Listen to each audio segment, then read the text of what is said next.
นะโมพุทธายะสิทธังนะโมพุทธายะ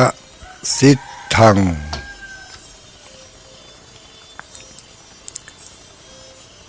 นะลูดโมถอนพุทธอทาลุตยะตกสหาย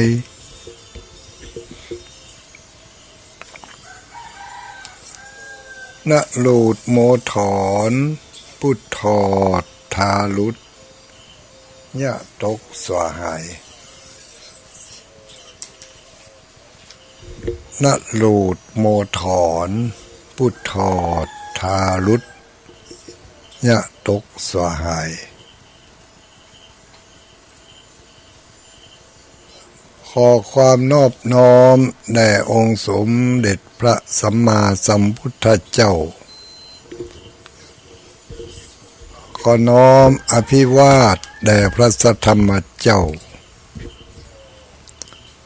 ขอน้อมนมัสการพระอริยสงฆ์เจ้า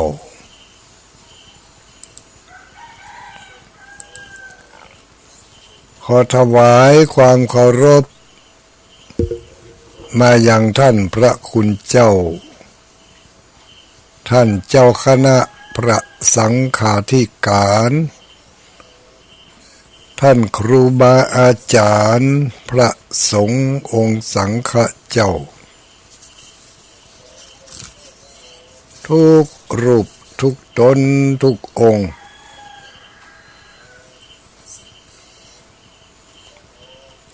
เจริญสุขเจริญพรสวัสดียามเจ้ามายังอุบาสกอุบาสิกาผู้มีบุญทั้งหลายทุกผู้ทุกคน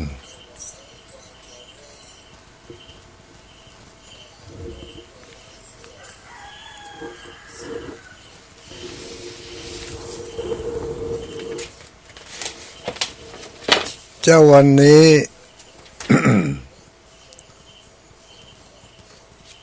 ท่านทั้งหลายก็คงจะติแล้วก็เป็นรายการ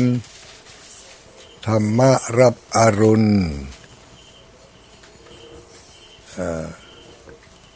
ผู้บริหารเวลา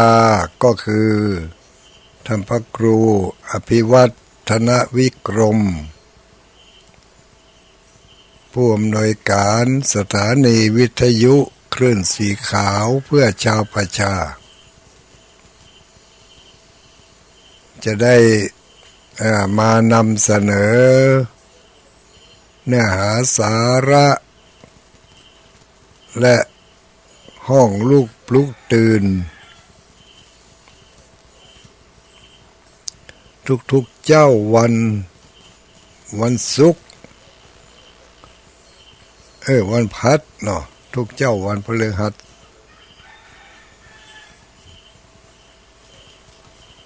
แล้วเวลา6 โมงถึง7 โมงอันนั้นก็ตุลุงดอยบริหารเวลาต่อจากท่านพระครูอภิวัฒนวิกรมแต่เนื่องจากเจ้าวันนี้ท่านพระครูเพิ่นติด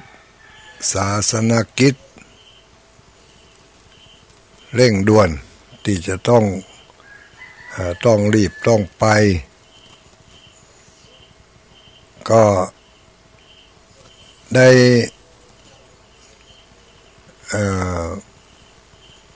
ห้องเอิ้นมายังตุลุงดอยบอกว่า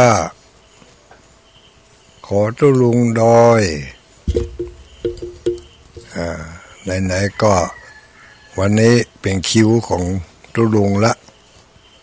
6 โมงถึง7 โมงก็ขอตุลุงเริ่มเวลาตั้งแต่5 โมงก็แล้วกันผมจะไปธุระ จะไปบัดตันเวลาเปิ่นถ้ามาเข้ารายการก็ มันจะจ้าไปตุลุงก็รับภาระแทนก่อนเวลา1 ชั่วโมงแล้วก็เข้าเวลาปกติแถม1 ชั่วโมงเพราะฉะนั้นวันนี้เรามาอยู่ด้วยกันนี่2 ชั่วโมงตั้งแต่เวลานี้เป็นต้นไปจนไปถึงปุ่นน่ะข่าวจากกรมประชาสัมพันธ์ปุ่นน่ะเนาะ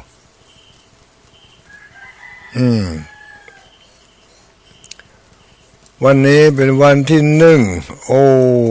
เลิกงามยามดีเลยนี่ญาติโยมทั้งหลายวันที่1 เดือนที่5แล้วนี่ในปฏิทินนี่นะเดือนที่5ก็คือเดือนพฤษภาคมเดือนสากลเดือนที่5ละโอ้พอจะเกินปีแล้วนี่ญาติโยมหมู่เฮาทั้งหลายวันนี้วันพฤหัสบดีที่ที่1เดือน6ออกมาละก้านี่เนาะ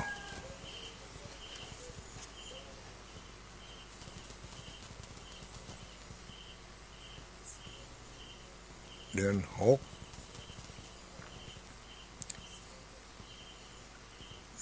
6เหนือเดือน6เหนือแล้วก็เดือน8ใต้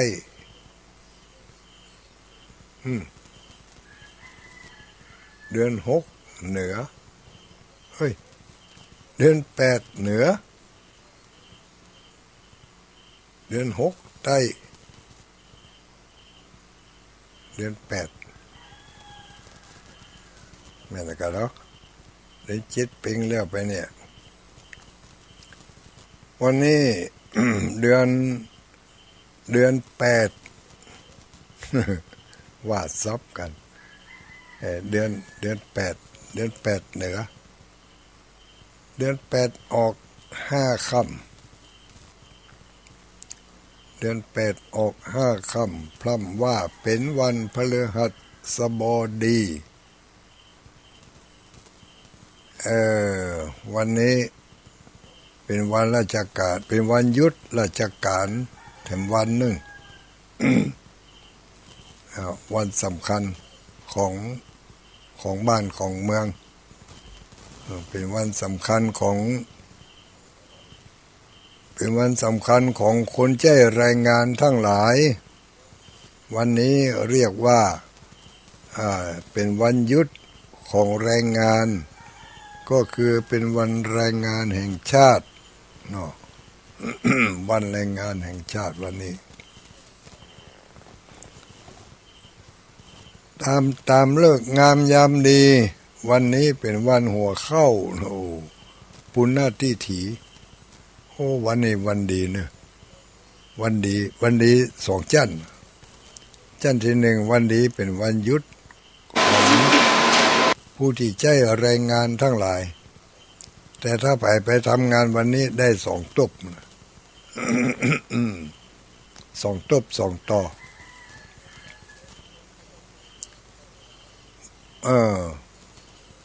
แต่ว่าคนที่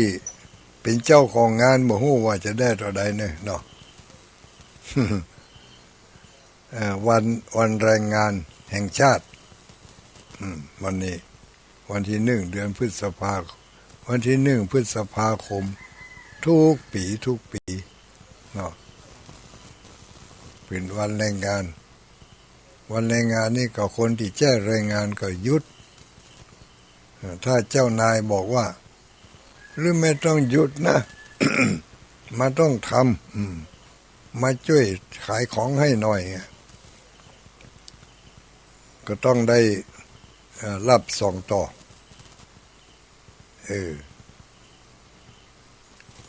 ส่งต่อเนี่ยวันปุณณทิฏฐิ วันหัวเข้านี่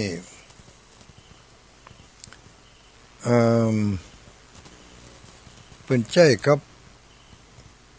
เวลามันดีครับขึ้นทันใหม่กาเวลาซื้อที่ดินกาซื้อรถซื้อรางซื้อของมาใจมาไหว้กับบ้านกับจองกานี่วันดีลูกวันปู่จาเตียนรับโจกรับลาบปู่จาเตียนวันนี้ได้วันผูก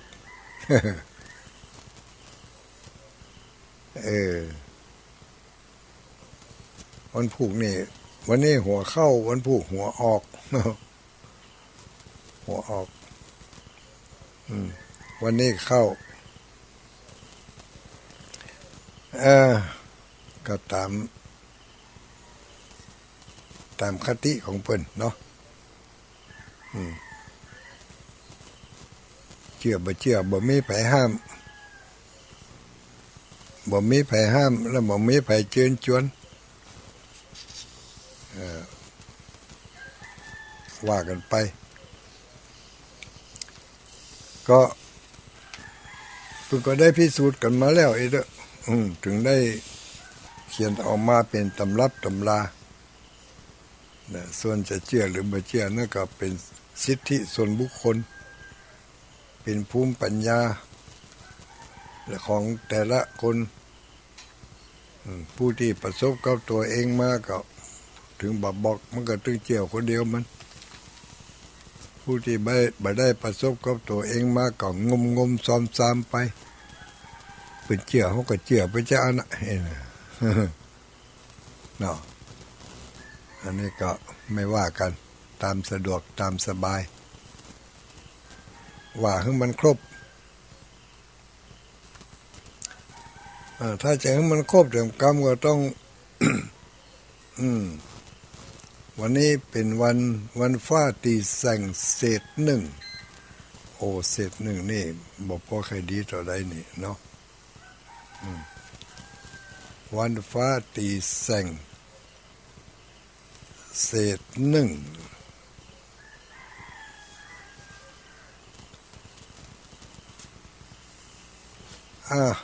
จะเศษหนึ่งเศษสองก็เรื่องของเนาะเรื่องผ่านนาที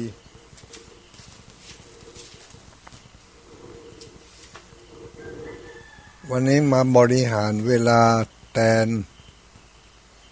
เจ้าของเวลาคือท่านพระครูอภิวัฒนวิกรมโดยอาตมาภาพพระครูปฏิภาณธรรมทิน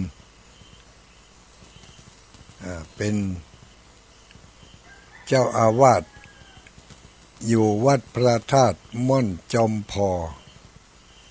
อำเภอเวียงป่าเป้าจังหวัดเชียงรายปกติจัดรายการอยู่ที่สถานีวิทยุแห่งนี้ทุกเจ้าวันพฤหัสบดีตั้งแต่6 โมงถึง7 โมงและทุกคืนวัน ทุกคืนวันจันทร์ตั้งแต่เวลา2 ทุ่มเป็นต้นไปก็นำเนื้อหาสาระบางสิ่งบางประการมาเผยแผ่มาย้ำเตือนความเข้าอกเข้าใจในพระธรรมคำสอนตลอดจนถึงจารีตประเพณีขนบธรรมเนียมต่างๆคือเป็นการทบทวนความจำคือกับหมู่เฮาทั้งหลายพระสงฆ์องค์สังฆเจ้าก็ถวายแด่พระสงฆ์องค์สังฆเจ้า มอบให้แก่คณะศรัทธาอุบาสกอุบาสิกานำไปพินิจพิจารณาทบทวนความจำความหู้ความเข้าใจที่ได้รับได้เห็นได้หู้ได้ปฏิบัติสืบต่อมาจากโบราณจารีตประเพณีแล้วก็ อาจจะมีคติธรรมที่ใหม่ๆขึ้นมาอยู่พ่องก็ตาม ตามโอกาสตามเวลาเนาะที่เราจะรับรู้กันได้แต่ก็ยังว่าเนอะบ่เป็นชิ้นเป็นอันบ่เป็นตัวเป็นตินเนอะญาติโยมบางทีผู้ฟังอาจจะมาฟังใหม่ๆเนาะเจ้าก่อนเคยฟังธรรมพระครูอภิวัฒนาวิกรมเพิ่นจะมา สาธยายทำหัวข้อทำยกขึ้นมาแล้วก็ว่าไปมีคตินิทานจากธรรมบทพ่องมีคตินิทานจากตำรับตำรามาฝากมาฟังกันก็ตามความถนัดของภัยของมันแต่อย่างตุลุงนี่ก็ถนัดแบบสเปเหระเนาะสปะสเปดว่าไปอูไปบอกไปก็เหมือนกับอู้กันสนทนากันแบบธรรมดานี่บ่ได้ตั้งหัวข้อบ่ได้ตั้งกระทู้ขึ้นมาแล้วอธิบายความ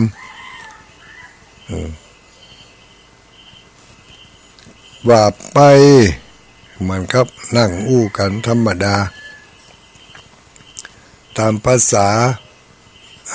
คนเฒ่าคนแก่ แต่ว่าคนฟังเนี่ยอาจจะบ่เท่า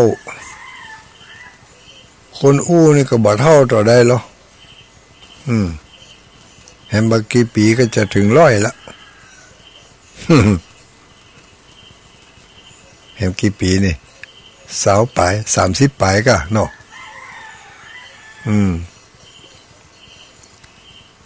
จะถึง100ละโอ้แล้วไผจะอยู่ตัวพวกนี้ถึง100นี่ผู้ฟังจะอยู่ตัวก่อนนี่เพื่ออ่านก็ต่ำน้ำกินนะก้าเนาะ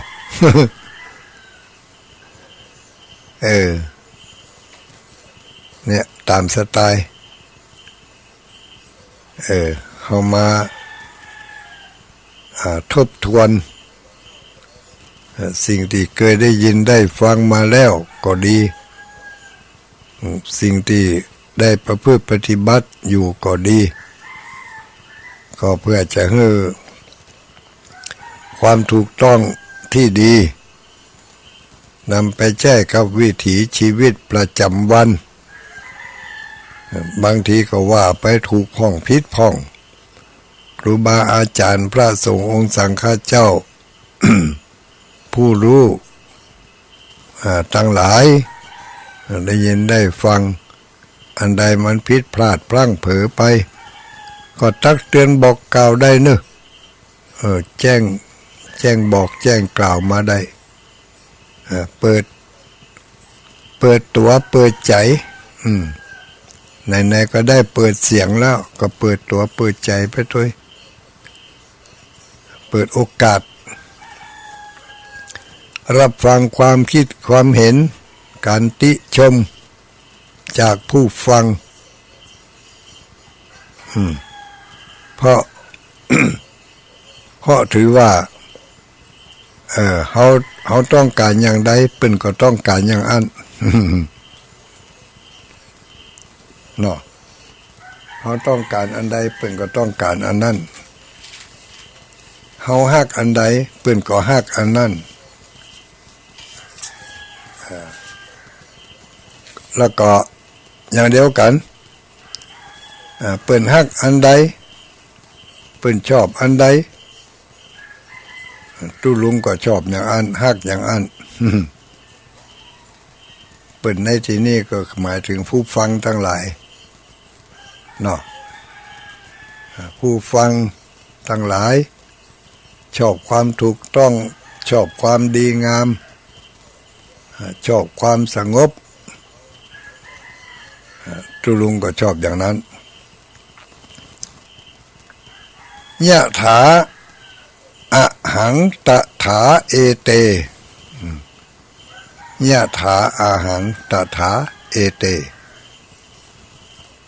เราฉันใดสัตว์เหล่านี้ก็ฉันนั้นก็ตุลุงก็คือเราเนาะเราฉันใดสัตว์เหล่านี้ก็สันนั้นท่านทั้งหลายก็ฉันนั้นตุลุงมีความคิดความปรารถนาดีความเอ็นดูความกันเองแล้วก็ยะถาเอเตตถาอาหัง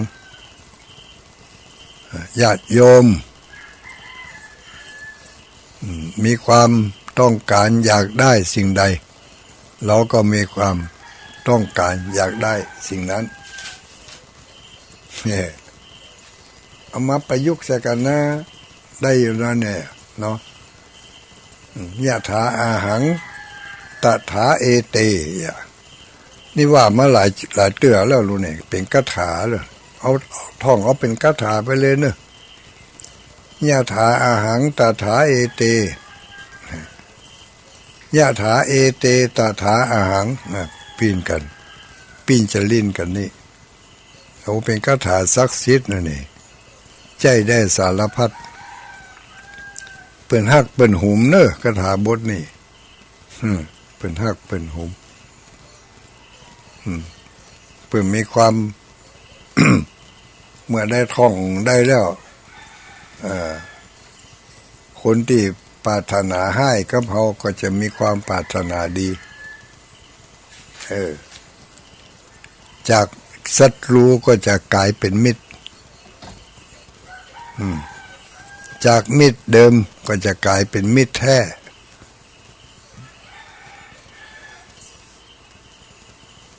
เมตตามหานิยมเมตตามหานิยมใหญ่กำแล้วกันเนี่ยเนาะยะถาอะหังตถาเอเตยะถาเอเตตถาอะหัง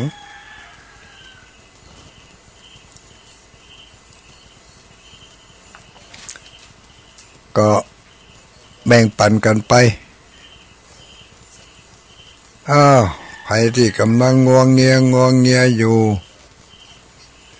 จะลุกแลบ่ลุกแลตื่นแลบ่ตื่นแลถ้าบ่มีการมีงานอย่างก็นอนฟังเนาะเปิดวิทยุฟังไปตัวเผลอๆก็ยังรับต่อแถมน้อยก็มี บางคนก็เป็นไปกวีกวาดกับการเตรียมงานละ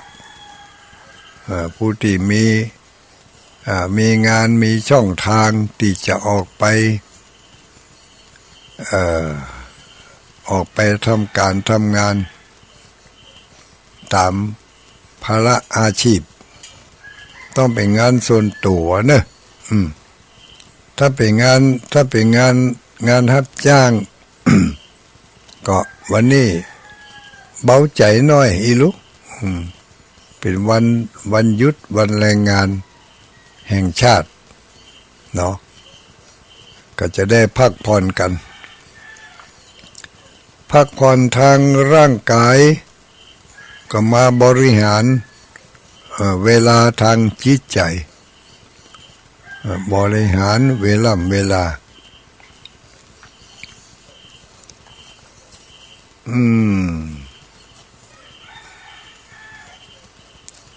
การการบริหารเวลาของเขาก็คือเขาต้องใส่ใจความเป็นส่วนตัวลองนึกลองละนึกคิดถึงทบทวนดูว่า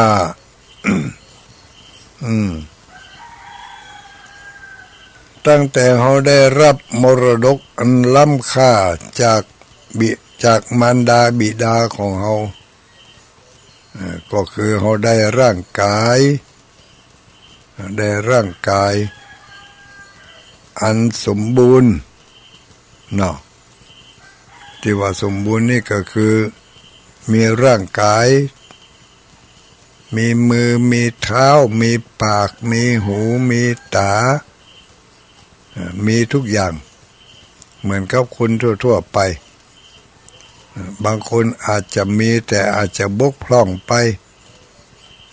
ก็ถือว่าส่วนมากมันยังดีอยู่ยังใช้ได้อยู่มีหูมีตา บางทีมันก็อาจจะสูญเสียไปพ้องสูญเสียความเป็นมาตรฐานใจมันไปเมินไปอาจจะสูญเสียไปมีหูก็อาจจะหูตันบ่ได้ยินมาระยะหลังๆนี้ต้องใจเครื่องเข้าจุ่ยฟังมีตาก็ตามัวตาฟังอันนี้ก็เป็นเรื่องที่มันเกิดมามาลุนแต่แต่แรกเดิมทีนะเขาก็มีนั่นแหละมีพร้อมหมดทุกอย่างที่เขามักจะเรียกกันว่ามีอาการ32ครบถ้วนเนี่ยเนาะอาการ32นั่นอย่างบล่ำเบลือมหัวเนอะตั้งแต่เกสาโลมาไปก็เนาะมีอาการ32ครบถ้วนปืนยาการเขาก็ได้ยาการปืนมีงานทำงานเขาก็ได้ทำงานไปตัวอีกค่ะอาการ32มีมือมีเท้ามีหูมีตามีทุกสิ่งทุกอย่างเหมือนกับคนทั่วไปเปิ้นมีกันแล้วเขาก็ได้เอาสิ่งเหล่านี้มาใจมาบริหารเพื่ออำนวยความสะดวกให้แก่ร่างกายและให้แก่จิตใจเป็นมรดก ที่ได้รับมาจากมารดาบิดาของเราเฉพาะร่างกายอย่างเดียวนะเขาได้รับมาจากมารดาบิดาเปิ้นเหมือนกับว่าเปิ้นแปลงเฮือนไว้แล้วเขาเข้าไปอยู่เฮือนของเปิ้นไปอยู่เฮือนของเปิ้นบ่ได้ขออนุญาตให้ด้วยนะ โอ้เข้าไปอยู่อันน่ะแล้วก็อยู่ไปกินไปตบแต่งไปเนาะตั้งแต่เข้าไปอยู่ในต้องแต่เมื่อบ่ออกมาจากต้องเปิ่นบุญละเข้าไปอยู่ก็ไปตาม ไปตามเข้าไปอยู่ตามบุญตามกรรมตามบุญตามกรรมของภัยของมันเนาะผู้ที่มีบุญมีบุญนักก็ได้เข้าไปอยู่ในต้องในปุ่มของผู้ที่เปิ่นมีบุญเช่นเดียวกันผู้ที่มีบุญน้อยก็ไปอยู่ในต้องในไส้ของคนที่เปิ่นมีบุญน้อยเพราะว่าคนที่มีบุญนักจะไปอยู่กับคนที่มีบุญน้อยนั่นบ่อาจจะแบกภาระได้บุญมันนักก็เลยเข้าไปอยู่บ่ได้คนที่มีบุญน้อย มีบุญได้สั่งสมมาน้อยมีกำลังน้อยมีภูมิหูภูมิธรรมที่น้อยเห็นเนาะมีบารมีน้อยจะไปอยู่กับคนที่เปิ้นมีบุญนักก็เข้าไปบ่ได้ธรรมะบ่อาจที่จะเข้าไปได้ไม่มีกำลังเพียงพอที่จะบุญเข้าไปในต้องของเปิ้นได้ ก็กัมมังสติวิภัสสติเนี่ยกัมมังสติวิภัสสติหินาปณีตตายะสัตว์โลกย่อมเป็นไปตามกรรมบุญนำกรรมแต่งใครมีบุญได้สร้างมาหมกใดก็ผลที่ได้รับเมื่อเข้าไปอยู่ในต้องของมารดาแล้วมารดาก็พยายามพอคอยดูแลในเรื่องของเรือนร่างให้ดีแปลงบ้านให้อยู่แล้วแปลงบ้านให้อยู่แปลงอูให้นอนประคับประคองพอคอยบ้านอยู่อูนอนนั่นดีที่สุดด้วยความฮักด้วยความห่วงใยพยายามประคับประคองทนุถนอมรักษาเรือนร่างนั้นให้ดีที่สุดในเมื่อเขาเข้าไปอยู่แล้วในเรือนร่างนั้นต่อมา เมื่อมีพละมีกำลังพอที่จะบริหารได้ก็แยกตัวออกมาจากมารดาจากแม่แล้วก็มาบริหารจัดการเองเลยเรือนหลังนี้บ้านหลังนี้ที่เราได้รับมาจะเป็นบริษัทห้างร้านอย่างก็แล้วแต่ก็คือร่างกายของเรานี่แหละเนาะเราได้รับมาจากเป็นมรดกอันล้ำค่าจากบิดามารดามารดาบิดาได้มอบให้เฮามาเฮาก็บริหารเปิ้นทนุถนอมอย่างดี8 เดือน9 เดือนที่อยู่ในท้องในไส้อดเปรี้ยวอดหวานอดมันอดเค็มอดความสะดวกสบายทุกอย่างเพื่อทนุถนอมแล้วก็เขาก็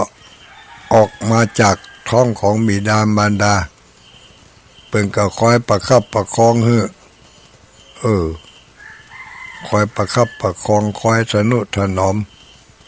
ส่งเสียเพื่อจะให้เกิดความสะดวกสบายพอปี1 2 ปี3 ปี4 ปี5 ปี10 ปี20 ปีมาจนถึงบัดเดี๋ยวนี้เขาก็พยายามที่จะบริหารเรือนร่างของเราให้ดีสมกับความ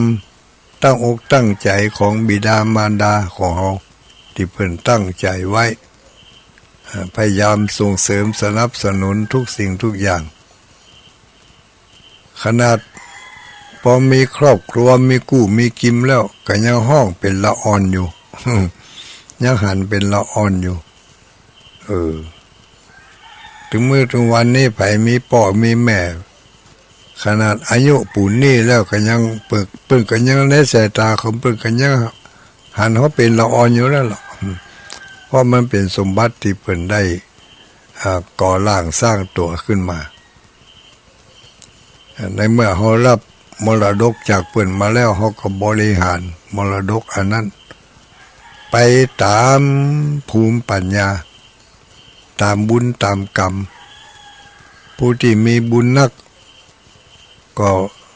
ลิงลู่ไปในเรื่องของการสร้างบุญสร้างกรรมที่ในฝ่ายกุศลกรรมเอาสมบัติของเปิ้นไปบริหารจิตใจของเฮาได้เข้ามาอาศัยในเรือนร่างนี้เขาก็บริหารเรือนร่างนี้เพื่อดีเหมือนกับที่เปิ้นได้ทนุถนอมกล่อมเกลี้ยงส่งเสียปรับแต่งให้มันดีเขาก็รักษาเอาไว้ เอาไปต่อยอดถ้าเขาสำนึกได้ว่าโอ้เขาเกิดมานี่เพราะบุญเก่านำหนุนเพื่อได้มาเกิดที่พ่อแม่เป็นสัมมาทิฏฐิหรือบางคนอาจจะสเลดสลันเข้าไปเกิดในที่พ่อแม่ที่เป็นมิจฉาทิฏฐิแต่ตัวเองนั่นด้วยบุญนำกำหนุนบุญนำกำหนุนก็คือบุญกรรมที่เป็นฝ่ายกุศลที่ว่าบุญนำกำหนุนฝ่ายกุศลได้ไปเกิดในพ่อในแม่ที่เป็นมิจฉาทิฏฐิบอกให้จะสนใจเรื่องบาปเรื่องบุญเรื่องคุณงามความดีบ่ได้สนใจในเรื่องนั้นแต่ว่าตัวของเขาเองบุญเก่ากรรมเก่าบุญเก่าได้ส่งมาให้ได้ไปเกิดในที่อย่างนั้นแต่ด้วยจิตสำนึกพื้นฐานเดิมแท้ที่ได้สร้างมาหลายภพหลายชาติสร้างเป็นคุณงามความดีก็อยากให้เขาได้ไปเป็นคนดีกึดดีทำดีกึดบุญทำบุญกึดประโยชน์สร้างประโยชน์แตกต่างจากผู้ที่ให้กำเนิดผู้ที่ให้กำเนิดมาก็คือบิดามารดาเป็นผู้ให้กำเนิดเปิ้นเป็นมิจฉาทิฏฐิมีความหันผิดจากทำนองครองธรรมดำเนินชีวิตไปในทางที่บ่ถูกต้องตามคันลองครองธรรมแต่เรื่องความฮักของลูกก็เป็นเรื่องความฮักพยายามกล่อมเกลี้ยงเลี้ยงดูมาโดยตลอดแต่ลูกกลับมีความคิดเป็นสัมมาทิฏฐิมีความคิดถูกคิดดีตามกุศลกรรมที่ได้หนุนนำให้เขาได้มาเกิดบาปกรรมบางอย่างทำให้เขาได้ไปเกิดในตระกูลนั้นตระกูลที่เป็นมิจฉาทิฏฐิแต่ว่าบุญที่แห่งกว่านั้นก็อยากให้เขาได้มีความนึกความคิดในทางที่ดีพยายามสร้างบุญสร้างกุศลอันนี้ตรงกันข้ามกับบิดามารดาอย่างอี้ก็ยังมีอยู่นะพ่อแม่เป็นมิจฉาทิฏฐิแต่ลูกเกิดออกมาเป็นสัมมาทิฏฐิมีความคิดความเห็นมีพฤติกรรมการแสดงออกไปในทางที่ดีมีประโยชน์สร้างสรรค์ตรงกันข้ามกับผู้ที่เป็นบิดามารดาของตัวเองอันนี้ก็เรียกว่ากัมมังสเตวิภัสสติกรรมย่อมจำแนกสัตว์ให้เป็นไปต่างๆตัวไปตัวมันลูกเนาะเวลาจิตวิญญาณเข้าไปอยู่ในร่างกายแล้วจะมาเหมือนกันเหหมดทุกอย่างมันก็เป็นไปบ่ได้บางคนนี่บิดามารดาเป็นสัมมาทิฏฐิแต่ตัวเองเข้าไปอยู่ในต้องของสัมมาทิฏฐิด้วยแรงบุญอย่างใดอย่างหนึ่งจึงนำไปเกิดในที่นั้นแต่ แต่ด้วยแรงบาปอากุศลเมื่อใหญ่หน้ากล้าบานพอที่จะหู้เรื่องหู้ราวได้พอที่จะดิ้นได้ขยับได้ก็มีความนึกความคิดไปในทางที่บดีเป็นอกุศลหนุนนำดวงจิตดวงวิญญาณเข้าไปสู่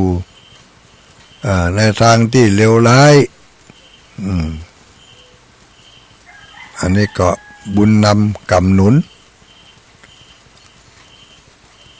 บุญนำกรรมหนุนบาปนำกรรมหนุนบางทีก็บาปนำดูกรรมหนุนกรรมนี่มันเป็นได้ถึงบาปถึงบุญนะบุญนำกรรมหนุนบุญนำมาเกิดแล้วก็ไปสร้างกรรมที่ดีก็หนุนอุดหนุนให้เรา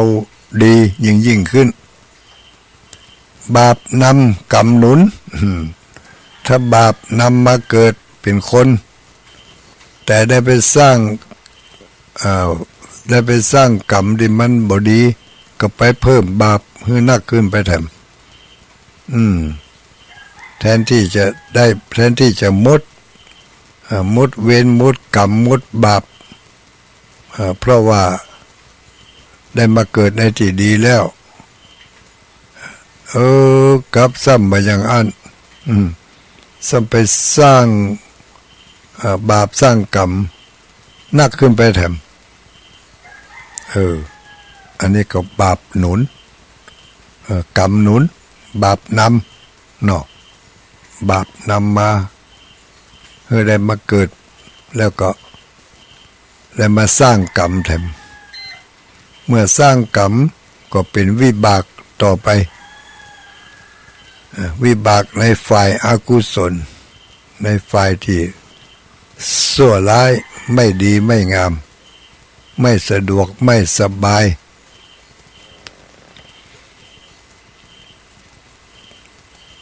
อันนี้เป็นความ เป็นความคิดที่นำมาให้พิจารณากันว่าทุกวันนี้เราตกอยู่ในห่วงของอันใดตกอยู่ในวังวนของบาปกาตกอยู่ในวังวนของบุญกาถ้าตกอยู่ในวังวนความคิดในเรื่องของการสร้างการทำในทางที่บดีผิดศีลผิดธรรมผิดจารีตประเพณีถึงแม้ว่าจะมีความชอบใจอยู่ที่เขาอยากจะทำอย่างนั้นก็ต้องเบนออกมาขจายรีบสปริงตัวออกมาก่อนที่จะเข้าไปในวังวนของน้ำพัดตะไกอย่างที่เคยว่าเนาะน้ำพัดตะไกตกอยู่ในวังวนนั่นจมปุดออกก็บ่ได้สักเตือนะวนอยู่ฮะน่ะจะดีก็กลับหายไปเหรอจะดีก็กลับหายไปเหรอถ้าตกอยู่ในวังวนอย่างนี้เป็นวิบากอันหนึ่งเนาะวิบากก็คือเป็นผลอันหนึ่งที่เขาได้รับจากการกระทำมาแต่เขาก็เมื่อหู้อย่างนี้ก็พยายามสปริงตัวออกมาจากวังวนอันนั้นหาที่เกาะที่ปึ่งหาที่ให้มันได้ข้างเบื่อมันวินเข้าไปจมอยู่ทางปืนที่เกาะที่ปึ่งของเขาก็คือบุญเมื่อเขาได้เกาะบุญแล้วบุญนั่นก็จะผลักดันให้เขาหลุดพ้นออกจากวังวนแห่งความชั่วร้ายทั้งหลายไม่ว่าจะเป็นวังวนของความนึกคิดวังวนของการกระทำบางคนก็อย่างที่ว่านะลองคิดพอ ก็ทำความบดีก็ทำบดีอยู่นั่นนะซ้ำๆซากๆไปเพิ่มความบดีขึ้นทิกๆนึกว่าตัวเองนี่ได้ทำดีละแต่มันบ่ถูกเพราะว่าทำดีมันบ่ถูกดีเฉพาะความคิดความพอใจของตัวเก่าแต่มันบ่ถูกกับความยุติธรรมความถูกต้องมันก็ผลที่จะได้รับเมื่อล่าเมื่อลูนก็คือความทุกข์อกทุกข์ใจความทุกข์อกทุกข์ใจความบ่สบาย คนอื่นอาจจะพอแล้วว่าเขามีความสบายแต่จริงๆแล้วตัวของความเป็นจริงนั่นเขาก็ยังบ่สบายอยู่ดีมีความมีความทุกข์เนาะมีความทุกข์หลายอันปันเชื่อเขาคิดว่าเขาสบายอย่างกับเขาไปหาคนบางคนเขาสบายทั้งที่ทำความชั่วอยู่ทำความบดีอยู่เขาสบายเขายังสบายอยู่อีกนะเขาไปหันเปิ้นว่าเป็นสบายเหมือนเขาหันเขาเลยเนี่ยว่าเขานี่สบายกะอันนั้นก็มีอันนี้ก็มีจะยะอันยังก็ได้จะทำอันยังก็ได้ใครได้อันใดก็ได้อันนั้นสบายนี่แต่ตัวเขาก็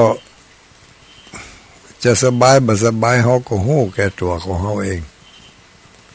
มันจะอย่างที่เขาคิดอย่างที่เขาเห็นหรือไม่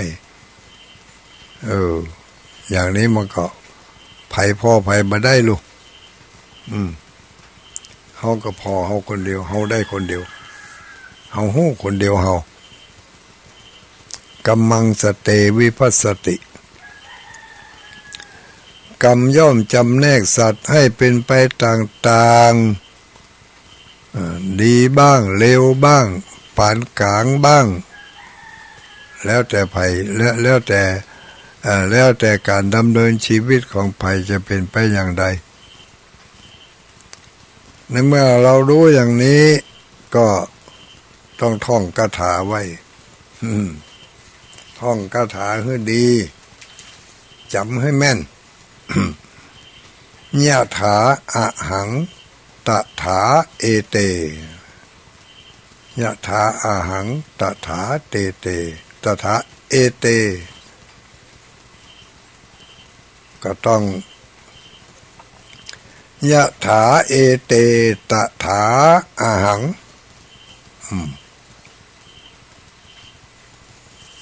ความสุขความสบายความสะดวกไผก็ต้องการความสงบราบรื่นม่วนอกม่วนใจไผก็ต้องการตัวเขาเองก็ต้องการอย่างนั้นต้องการความสงบความสะดวกความสบายม่วนอกม่วนใจสิ่งเหล่านี้มันจู่ๆมันไม่ใช่ว่าจะเกิดขึ้นโดยบังเอิญมันเกิดขึ้นมาจากการเนี่ยเอาแปลงเอาทำเอามุมานะอดขยันมุมานะอดขยันอดทนอดกลั้นแล้วก็ทำไปโดยความตั้งอกตั้งใจตั้งอกตั้งใจ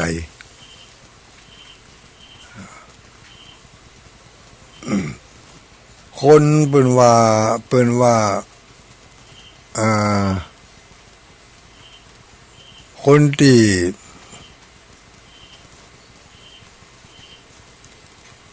่ฉลาดให้ความสุขย่อมจะได้ความสุขเป็นว่าเช่นนะคนที่ฉลาดเมื่อให้ความสุขแก่คนอื่นสัตว์อื่นก็ย่อมจะได้รับความสุขนั่นเป็นสิ่งตอบแทน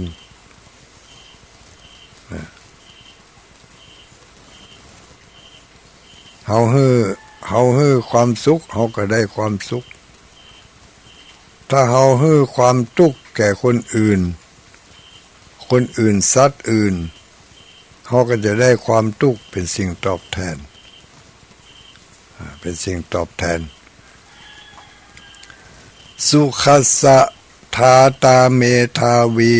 สุขังโสอธิคัจฉติสุขัสสะทาตาเมธาวีสุขังโสอธิคัจฉติอายุงทัตวาเป็นปอนที่เปิ้นปั่นนะเปิ้นปั่นปอนอย่างนั้นทุเจ้าปั่นปอนสุขัสสะทาตาเมธาวีสุขังโสอธิคัจฉติคนฉลาดฮื้อความสุขย่อมได้ความสุขเป็นสิ่งที่ตอบแทนมาเฮาทำบุญเฮาก็จะได้บุญเป็นสิ่งตอบแทนมาแต่ตรงกันข้ามถ้าเฮาทำบาปก็ย่อมจะได้บาปเป็นสิ่งตอบแทนมาผู้ที่ทำบุญบางเตื้อบางอย่างทำเวลานี้ก็ได้เวลานี้หันผลตันตาที่ทำเวลานี้ได้เวลานี้หันผลตันตานั่นเนื่องจากว่าไปทำที่เขาเคยทำมาแล้วเหมือนกับเขาไปต่อยอดที่เขาข้างไว้มันจึงสำเร็จประโยชน์ในปัจจุบันหันผลตันตาทำความดีก็ได้ดีตันตาที่เขาทำดีอยู่เขาทำอย่างใดอย่างหนึ่งที่เขาว่ามันดีนักปราชญ์ก็เปิ้นก็ว่าดีเขาก็ว่าดีคนทั้งหลายก็ว่าดีแต่เขายังบ่ได้ดีหรือว่ามันสิ่งที่เขาได้มามันผสมกับที่เขาได้ทำในเนี้ยนั่นแสดงว่าเขากำลังทำในสิ่งนั้นบ่ได้ทำมาก่อนบ่ได้ไปต่อยอดเริ่มทำผลมันจึงบ่เกิดในทันทีทันใดก็ต้องไปรับผลในอนาคตต่างหน้าอย่าไปทำไป ที่กรรมบางอย่างที่เขาทำแล้วมันได้ผลในปัจจุบันนี้แสดงว่ากรรมประเภทนั้นบุญบาปประเภทนั้นเขาได้ทำมาแล้วมาถึงปัจจุบันนี้พอไปต่อยอดนิดหน่อยมันก็ได้ผลสำเร็จเลยไปจุดประกายให้มันได้ผลมันก็ได้ผลสำเร็จอย่างนี้เหมือนกับว่างานบางอย่างที่เขาทำข้างไว้ตั้งแต่ตะวาเนาะพอมาถึงวันนี้เขาไปทำต่อมันก็สำเร็จได้ผลไว้แต่งานบางอย่างตะวาเขาไม่ได้ทำไว้เขากำลังมาเริ่มทำมาเดี๋ยวนี้ระยะเวลาวันเดียวมาบัดตันแล้ววันพุธเขามาทำต่อไปทำมันก็จะจึงทำให้เกิดความสำเร็จได้สำเร็จได้ในระยะเวลาอันสั้น